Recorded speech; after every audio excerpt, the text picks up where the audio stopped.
The consequences of this digital intimacy paradox go far beyond just feeling lonely. We're seeing measurable impacts on mental health, with rates of anxiety and depression skyrocketing alongside our screen time. We're experiencing physical effects too, what scientists now call skin hunger or touch starvation, a legitimate physiological condition caused by lack of physical contact. Did you know that humans need physical touch for proper immune function? Studies show that people who experience regular physical contact, even just handshakes and hugs, have stronger immune responses than those who don't. We're literally making ourselves sick by replacing physical connection with digital alternatives. And then there's the dating apocalypse. Dating apps promise to make finding connection easier than ever. Instead, they've created a paradox of choice where infinite options lead to decision paralysis and disposability. When everyone's a swipe away, no one feels irreplaceable. A recent survey found that 58% of young dating app users report feeling burnt out by the experience. They're exhausted by the endless swiping, the shallow conversations, the ghosting. They're tired of treating humans like menu items and being treated the same way in return. So what can we actually do about this? How do we break free from the digital intimacy paradox and find genuine connection in a notification-saturated world? I've developed what I call the authentic connection framework, and it's completely transformed my relationship with both technology and people. It's not about abandoning digital tools. That's neither realistic nor necessary. It's about using them intentionally rather than letting them use you. First, practice digital containment. This means creating clear boundaries around when and how you use technology. For me, this meant no phones during meals, no social media for the first and last hour of the day, and designated periods where I'm completely unreachable.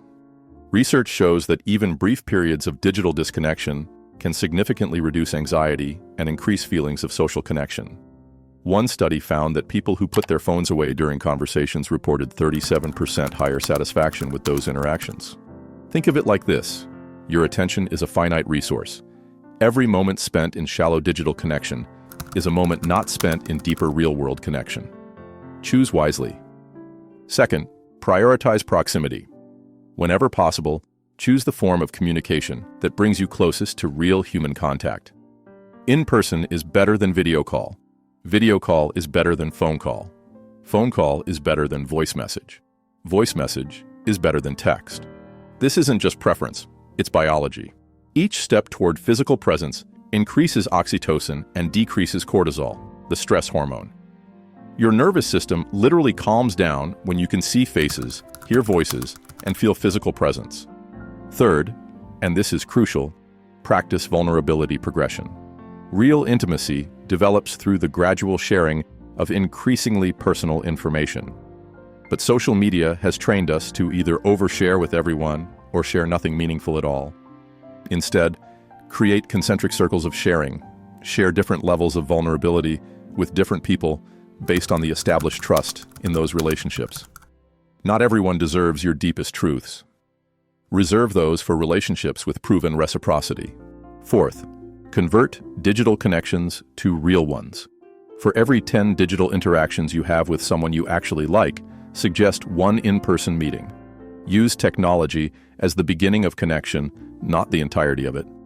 A Harvard study found that relationships that exist both online and offline are significantly stronger than those that exist in only one realm.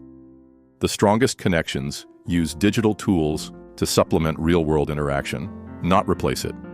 Finally, audit your relationship portfolio. Just like financial advisors recommend diversifying your investments, I recommend diversifying your relationships. Assess whether you have connections that meet different needs: intellectual stimulation, emotional support, practical help, physical affection, shared experiences. Many people discover they have dozens of acquaintances, but no one who could help them move furniture or sit with them in a hospital waiting room. Digital connection has created the illusion of social wealth while masking relationship poverty. What makes this approach so effective is that it works with human psychology rather than against it. It acknowledges our need for connection while respecting the biological and psychological mechanisms through which meaningful connection actually forms. When I started implementing these principles, something remarkable happened. Not only did I feel less lonely, but the quality of my relationships dramatically improved.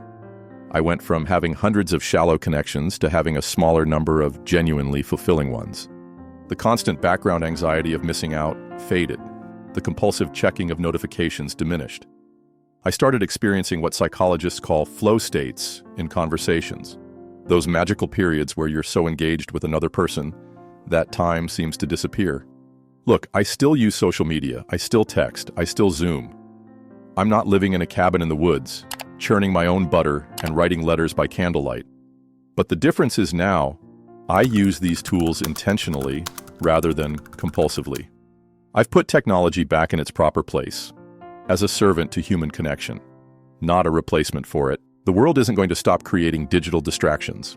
If anything, the metaverse, AI companions, and increasingly immersive digital experiences will make the distinction between online and offline connection even blurrier. But you don't have to be at the mercy of these trends. So the next time you find yourself scrolling through Instagram while feeling strangely alone, remember, the cure for digital loneliness isn't more digital connection. It's remembering what real connection feels like and having the courage to pursue it, even when it's harder, messier, and more vulnerable than tapping a heart icon. If you found this helpful, hit subscribe for more no BS advice on emotional clarity. I post new videos every week that cut through the fluff and give you actual tools you can use. And if you've experienced the digital intimacy paradox or have your own strategies for building genuine connection, drop them in the comments below. I read every comment, and I'm always looking for new perspectives to share.